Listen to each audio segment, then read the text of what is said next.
بسم اللہ الرحمن الرحیم۔ حضرت ابو ہریرہ رضی اللہ تعالی عنہ سے روایت ہے کہ انہوں نے کہا، عرض کیا گیا، اے اللہ کے رسول صلی اللہ علیہ وآلہ وسلم، میں کس سے نیکی کروں؟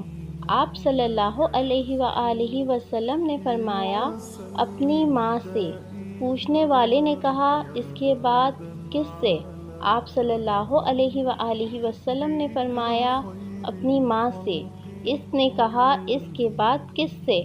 آپ صلی اللہ علیہ وآلہ وسلم نے فرمایا، اپنے باپ سے۔ اس نے کہا، اس کے بعد کس سے؟ آپ صلی اللہ علیہ وآلہ وسلم نے فرمایا، جو زیادہ قریبی تعلق رکھتا ہو، پھر اس کے بعد جو زیادہ قریبی ہو۔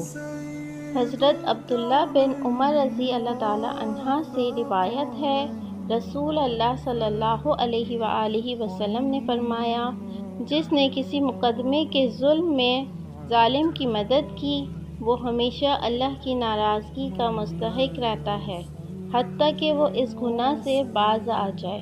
حضرت جابر رضی اللہ تعالی عنہ سے مروی ہے کہ آپ صلی اللہ علیہ وآلہ وسلم نے فرمایا، جس کو یہ 3 چیزیں مل جائیں، خدا اسے اپنی حفاظت میں لے لیتا ہے اور اسے جنت میں داخل فرمایا جائے گا۔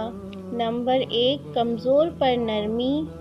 نمبر 2، والدین پر شفقت۔ نمبر 3، خادموں کے ساتھ بہترین سلوک۔